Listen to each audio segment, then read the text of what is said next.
Hello dear students, ये आपका class 10th का आरबीएससी सिलेबस का चैप्टर 4 है।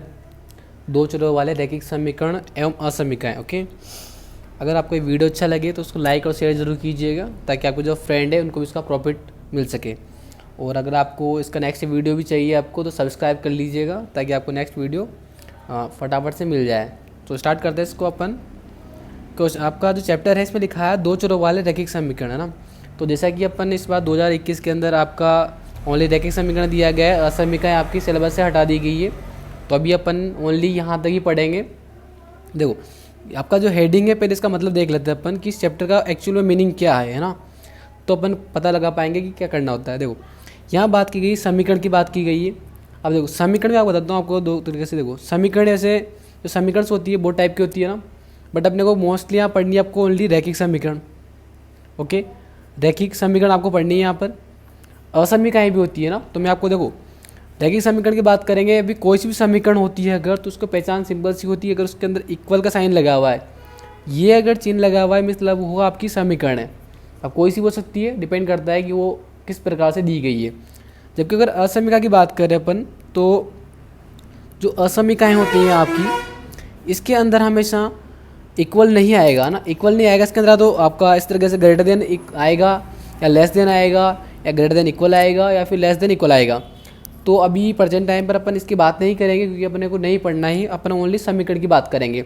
जैसा कि अपना नाम है रैखिक समीकरण, दो चरों वाले। इसमें एक वर्ड आया यहाँ पर चर। तो देखो, चर क्या होता है ये भी अपन जान लेते हैं। चर बोलते हैं अपन एक्स या फिर वाई का, मतलब वेरिएबल जिनके अपन वैल्यू फाइंड करते हैं या पुट करते हैं जिसको इक्वेशन को सेटिस्फाइड करने के लिए। जैसे कि अगर देखें अपन यहाँ पर मैं लिखता हूँ, अगर मान लो x प्लस वाई इक्वल मैंने लिखा है यहाँ पर 4। ओके, तो यहाँ पर जो x और y है ये वेरिएबल है, मतलब ये दोनों चर है। तो x आ रहा है y आ रहा है, मतलब इसमें चर कितने हैं। तो यहाँ पर लिखे तो चरों की संख्या जो है 2 है। अगर मैं इसको ऐसे लिख दूँ 2x प्लस या माइनस के 3y इक्वल 12, तो भी आप एक चीज़ देखोगे यहाँ पर कि चर है, इनकी संख्या देखेंगे अपन, तो यहाँ x एक बार आ रहा है, y भी एक बार आ रहा है। मतलब क्या करना है, ओनली देखना है जो अल्फ़ाबेटिक होते हैं ना आपके, वो देखना होता है आपको। तो x आ रहा है एक तो ये वाला, एक ये वाला, कितने हो गए आपके आपस से 2 हो गए।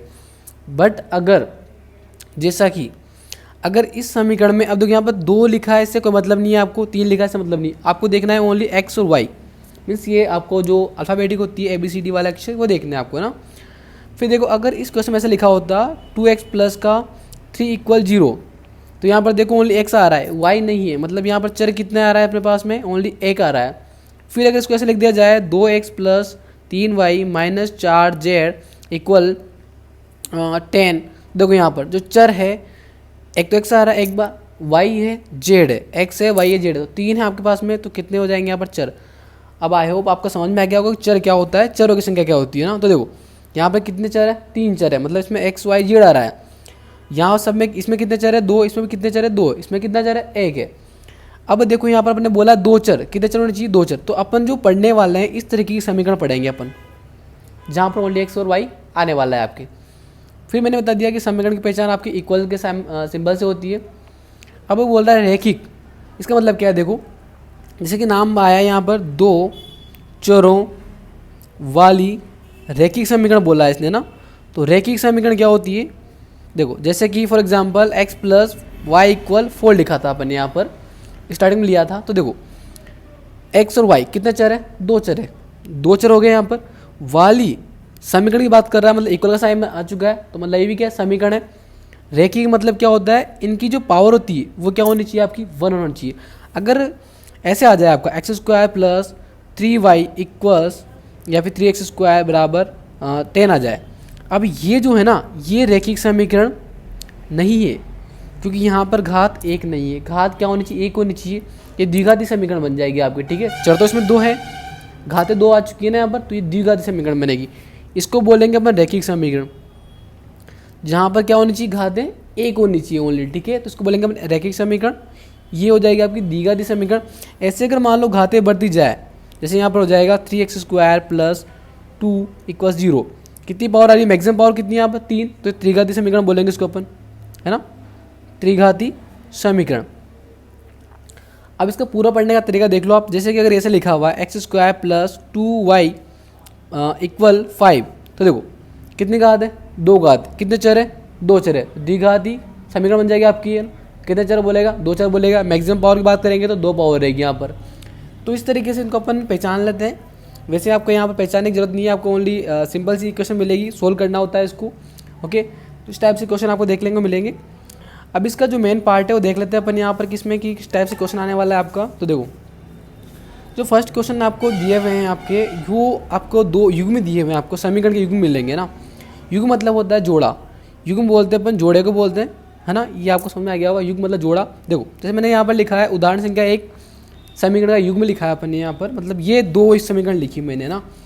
अब देखो इसके अंदर एक चीज़ देखो आप यहाँ पर, अब यहाँ पर अपन मतलब ये टेबल जो है आपका पूरा, इसका एक सार है कुल मिला के बात बोली जाए तो। अगर ये सार आप समझ सकते हो, आप इसको अच्छे समझना। आप देखो जैसे कि फर्स्ट समीकरण लिखी मैंने 2x + 3y = 30। सेकंड लिखी अपन ने 5x - 2y = 4।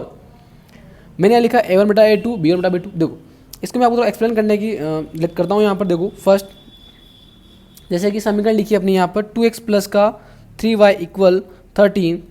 एक समीकरण लिखी गई है यहाँ पर, ये लिख देते हैं अपन, चलो यहाँ कर देते हैं ना। 5x - का 2y = लिखा हुआ है 4।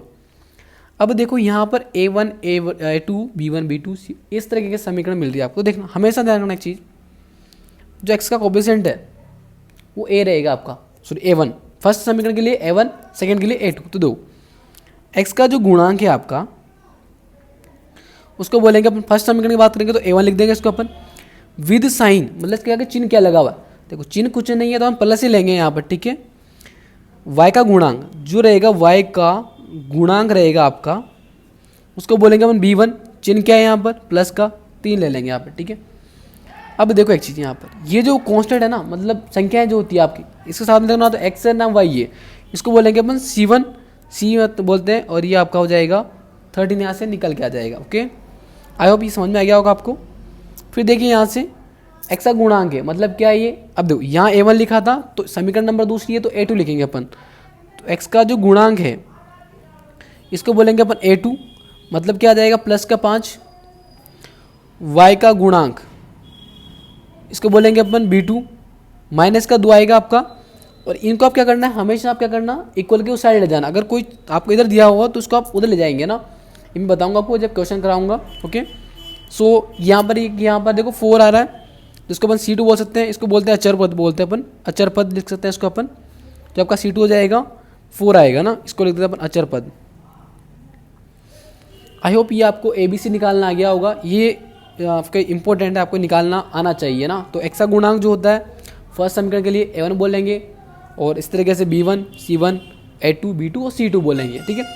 अब देखो क्वेश्चन कैसे करना है, या फिर पूछता क्या है आपसे एग्जाम में।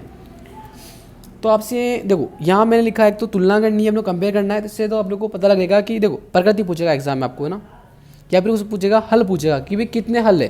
ये दो समीकरण दी जाएगी आपको कोई सी भी, वो पूछेगा कि इसकी प्रकृति क्या है या फिर हलों की संख्या क्या है, या भी बोल सकता है कि संगत है या असंगत है। आपको ऐसा पूछा जाएगा कि क्या ये दोनों समीकरण संगत है क्या, या असंगत है, या फिर इसकी प्रकृति क्या है, या फिर इसके कितने हल है। इस तरीके से आपसे पूछा जाएगा। तो देखो मैंने फर्स्ट लिखा है a1/a2। इस समीकरण के लिए मैंने बोला x का जो गुणांक होता है वो क्या होता है, a1 होता है। तो a1 का मतलब यहाँ पर इसे निकाला मैंने, देखो प्लस का 2 आ रहा है तो मैं लिख दूंगा यहाँ प्लस का 2 बटे में a2, मतलब यहाँ पर ऐसा गुणांक तो प्लस का 5। देखो y का गुणांक कितना है, प्लस का 3, इधर माइनस का 2। c1 मतलब यहाँ पर हो जाएगा 13, इधर देखो यहाँ पर ये हो जाएगा 4, प्लस के ही सब है ना, कोई दिक्कत नहीं। अब बोला इसने तुलना करना है, तो देखो फर्स्ट मैं आपको बताता हूँ एक चीज़। यहाँ पर देखो 2/5 है, 3 बटा माइनस का 2, 2/5 है बराबर 3/-2 है। देखो अगर क्या हो जाए a1/a2, देखो दोनों इक्वल नहीं है ना, तो नॉट इक्वल आ जाए, मतलब क्या आ जाए, नॉट इक्वल आ जाए। a1/a2 not equal to b1/b2 आ जाए। इसको मैं लिख दूँ यहाँ पर, छोटा सा एक काम करते हैं, a1/a2 नॉट इक्वल b1/b2। ये मैंने लिख दिया यहाँ पर कि a1/a2 नॉट इक्वल b1/2। अगर ऐसा होता है तो जिसका हल है ना, ठीक है। सॉरी यहाँ पर अपन ने प्रकृति लिखी है पहले ना, तो प्रकृति देखो मतलब रेखाओं की प्रकृति बोलेगा आपको, ऐसे लिख सकते हैं इसको अपन, रेखाओं की प्रकृति। तो देखो अगर कैसा आता है आपके पास में A1/A2 नॉट इक्वल B1/B2, अगर जो इनका रेशो है, अनुपात है, बराबर नहीं है, तो अपन बोलेंगे जो रेखाएं हैं, दोनों रेखाएं ये प्रतिच्छेदी करेगी। कैसी करेगी? प्रतिच्छेदी रेखाएं होंगी आपकी ये। आई होप आपको समझ में आया होगा। ये मैंने क्या बोला है, अगर मान लो इस दो आपको इक्वेशन दी जाती है, इनमें आप क्या करना है, A1/A2 निकालना है, B1/B2 निकालना है, C1/C2 निकालना है। अब आपको देखो यहाँ पर दोनों नॉट इक्वल आ रही है, तो आपको सी को तो मतलब ही नहीं है, आपको ना सी को नहीं देखना है, आपको फर्स्ट वाला दो देखनी है। अपन देखा दोनों इक्वल नहीं आ रही, तो बोलेंगे कि ये प्रतिच्छेद रेखाएं हैं। इनके जो हल है ये होते हैं आपके अद्वितीय हल बोलते हैं इसको अपन, है ना। हल कितने बनेंगे इसके अंदर? अद्वितीय हल बनेंगे। अब बोलोगे सर आपकी अद्वितीय हल क्या होता है? जिसका ओनली वन सोल्यूशन होता है। ओनली कितना हो? एक हल होता है, एक हल होता है। यूनिक हल जिसको बोल सकते हैं अपन, उसको बोलेंगे अपन अद्वितीय हल। जैसे मैं आपको फॉर एग्जांपल इसके बता रहा हूँ मैं ना, ये अपन ने यहीं से लिया है समीकरण, तो देखो ये अपन निकाला, तो इस क्वेश्चन को आप इस तरह से निकालोगे और यहाँ पर लिखोगे आप तुलना करने पर ना, तो आप लिखना है यहाँ पर तुलना करने पर।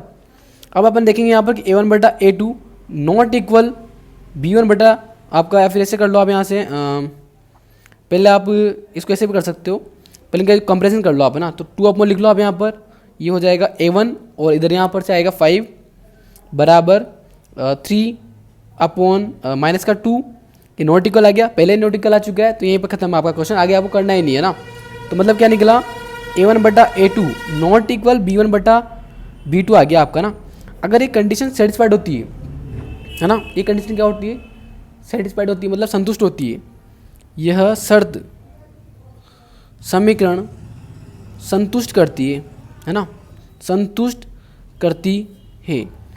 अगर ये कंडीशन इसको सेटिस्फाइड करती है तो आपको क्या करना है, इसके बारे में लिखना है कि क्या क्या होगा ना। तो देखो मैंने यहाँ पर लिखा है इसके अंदर कि रेखाएं कैसी होगी, प्रकृति पूछे तो आपको प्रतिच्छेदी रेखाएं होगी। हल कैसे होंगे? अद्वितीय हल होंगे। कब? जब नॉट इक्वल आ जाए आपका। संगत हल भी बोला है मैंने यहाँ पर, क्या संगत हल भी होगा। तो अब लिखते हैं यहाँ पर, अतः रेखाएं प्रतिच्छेदी होंगी आपकी, है ना। क्या लिखो आप? रेखाएं प्रतिच्छेदी होगी तथा हल अद्वितीय होंगे आपके, अद्वितीय होंगे तथा संगत हल होंगे, संगत हल होंगे। ये इसका करने का पैटर्न है आपका, इस तरह से आप कीजिएगा। पहले इनको A1 A2 A3 निकालना, A1 B1 C1 निकालना है, A2 B2 C2 निकालना है, देन उसके बाद में तुलना करनी है आपको। अगर फर्स्ट में आपको इस तरह से मिल जाता है तो आप लिखोगे कि शर्त क्या है, सेटिस्फाइड करता है ये, और इसकी जो प्रतिच्छेद रेखाएं बनेंगी, अद्वितीय हल बनेंगे और संगत हल बनेंगे। ओके, सेकंड देख लीजिएगा आप यहाँ पर, जैसे कि वापस वही प्रोसेस अपना, पहले देखेंगे यहाँ पर, ये आपका x का मल्टीप्लाई है प्लस का 2, इधर यहाँ पर क्या है प्लस का 3, तो 2 अपॉन क्या आएगा यहाँ पर 3, दोनों किसके आएंगे? प्लस के आएंगे। ये 4/6 आ रहा है आपका, 4 अपॉन क्या आ रहा है 6, देखो दोनों प्लस के, अगर कट रहा है तो काटना भी होता है आपको ना, तो 2 के पास काटेंगे, 2 2 जा 4 और 2 3 जा 6, ऊपर 2 आ गया नीचे 3 आ गया, मतलब ये आपका 2/3 निकला है यहाँ से, है ना। क्या निकला आपका यहाँ से? 2/3 निकला। फिर आप देखिए यहाँ पर लास्ट में आपका 10 अपॉन क्या आ रहा है 12 आ रहा है, 2 से काटेंगे 5 टाइम, 2 से 6 टाइम, तो यहाँ पर आपका आएगा 5/6 आएगा। अब एक चीज़ देखिए यहाँ पर 2/3 आ रहा है, ये प्लस का है ना, सॉरी, और ये प्लस का है ना, देखो 2/3 आ रहा है, यहाँ भी क्या आ रहा है 2/3, मतलब A1/A2 आ रहा है और B1/B2 आ रहा है, बट देखो C1/C2 नहीं हो रहा, मतलब ये इनके इक्वल नहीं। तो क्या लिखेंगे इसको अपन? A1/A2 बराबर B1/B2 नॉट इक्वल C1/C2। अगर ऐसी कंडीशन बनती है, अगर A1/A2 बराबर है मान लो B1/B2 के, बट नॉट इक्वल है C1/C2 के, अगर ऐसी कंडीशन बनती हैं तो बोलेंगे अपन की रेखाएं जो है आपकी वो समांतर रेखाएं बनेंगी। कैसी बनेगी? समांतर बनेगी। जो हल की बात करें अपन यहाँ पर, तो ध्यान रखना समांतर रेखा जब भी बनेगी तो कोई हल नहीं बनने वाला आपका ना, तो आप लिखोगे कि इसका कोई हल नहीं होगा। क्या लिखोगे आप? कोई हल नहीं होगा। ओके, लास्ट देखिए आप यहाँ पर, जैसे कि लिखा है 4/2 मीन 4/2 लिखा हुआ है, 2 एकम 2, 2 2 4, तो आपका निकल के आया यहाँ से 2/1, 6/3 लिखा है आपका, ये B1/B2 दोनों प्लस के हैं, 3 1 जा 3 और 3 2 जा 6, तो ये भी आ जाएगा आपका 2/1 आ जाएगा। 18/9 लिखा है, 9 एकम 9, 9 2 18, तो यहाँ से आपका 2/1 निकल के आएगा। मीन्स देखो यहाँ पर 2/1 लिखा है, 2/1 लिखा है, 2/1। अब एक चीज़ देखो यहाँ पर, इसमें चिन्ह का भी बहुत इंपॉर्टेंट है। अगर यहाँ पर किसी में माइनस लगा होता है ना तो इक्वल नहीं होता है, वो समय प्लस आ रहा है तो इक्वल मानेंगे अपन। तो यहाँ पर क्या है, A1/B2 बराबर है B1/B2 के, बराबर है C1/C2 के। मतलब क्या हो रहा है, A1/A2 आ रहा है बराबर B1/B2 आ रहा है, बराबर आ रहा है आपका C1/C2। अगर तीनों ही जो उनका रेशो है ये समान आता है, क्या समान, इसको बोलेंगे अपन समपाती रेखाएं। ये कैसी है, समपाती रेखाएं, ठीक है। अब इसके बाद में आपको अगर ऐसा होता है तो हल कितने बनेंगे, तो देखो यहाँ बोलेंगे अपन कि हलों की संख्या कितनी है, अनेक हल होंगे। क्या क्या बोलेंगे, अनेक हल, ठीक है। अगर बोले वो संगत है असंगत, तो देखना हमेशा ध्यान रखना, जो आपके समांतर लाइन बनेगी उसके अंदर असंगत हल लिखेंगे अपन, बाकी आदित्य के अंदर या फिर प्रतिष्ठित रेखाएं के अंदर संगत और इसके अंदर भी संगत। अब आप एक चीज़ सोच रहे होंगे सर ये प्रतिष्ठित रेखाएं होती कैसी है, या फिर समांतर रेखाएं कैसी होती है, या फिर संपात रेखाएं होती कैसी है। देखो यहाँ पर आदित्य का मतलब समझ चुके हो आप कि एक हल होना चाहिए, कोई हल नहीं का समझते हो, नॉट कोई भी हल नहीं होना चाहिए, और ये अनेक हल। लेकिन ये रेखाएं होती क्या है ये आपको बताता हूँ चीज़। देखो यहाँ पर फर्स्ट मैंने लिखा है आपको यहाँ पर कि प्रतिच्छेदी रेखा, क्या प्रतिच्छेदी रेखा ना, प्रतिच्छेदी रेखा, इसका मतलब क्या होता है। देखो आपने नाम सुना होगा प्रतिच्छेद, इसका नाम से स्पष्ट हो रहा है कि प्रतिच्छेद मतलब ये कहीं ना कहीं एक, देखो अपने पास में 2 समीकरण दी जाती है, मतलब दो लाइन बनने वाले आपके पास में, कितनी लाइन बनेगी, 2 लाइन बनेगी। अभी लाइन कैसी होगी, प्रतिच्छेदी, मतलब ये एक दूसरे को काटती है। 2 लाइनें हैं, अगर एक दूसरे को काटती है तो इसको बोलते हैं प्रतिच्छेदी रेखा। क्या बोलेंगे इसको अपन, प्रतिच्छेदी रेखा। अब एक चीज़ आप देखो यहाँ पर, ये दोनों रेखाएं एक दूसरे को कितने पॉइंट में मिल रही है, ओनली एक पॉइंट में मिल रही है, एक पॉइंट है ना, मतलब यहाँ पर आपको ओनली एक्स और वाई जो भी मिलेगा एक ही मिलेगा। मतलब कितने हल मिले आपको, ओनली एक हल मिलेगा। इसको बोलेंगे अपन अद्वितीय हल। क्या बोलेंगे इसको अपन, अद्वितीय हल। ओके, सेकंड आपका लिखा है अपने समांतर रेखाएं। कैसी रेखा, समांतर रेखा। देखो 2 रेखा बनानी है आपको, ऐसे इस तरीके से बनेगी। समांतर मतलब जो आपस में कभी नहीं मिलती है। देखो अगर ये दोनों रेखाएं आपस में कभी भी नहीं मिलेगी तो क्या ये आपको कोई हल देगी, क्या नहीं ना। मैंने क्या बोला है, जब 2 लाइन आपस में कहीं ना कहीं मिलती है तो कुछ हल देती है वो, जब ये दोनों मिल ही नहीं रही तो कोई हल देने वाली नहीं है, तो बोलेंगे कोई हल नहीं होगा, कोई हल नहीं होंगे, है ना। ओके, लास्ट आपका थर्ड है संपाती रेखाएं, है ना। तो देखो संपाती रेखाएं, संपाती का मतलब क्या होता है, समपाती मतलब एक के ऊपर एक लाइन, ठीक है, एक के ऊपर एक लाइन।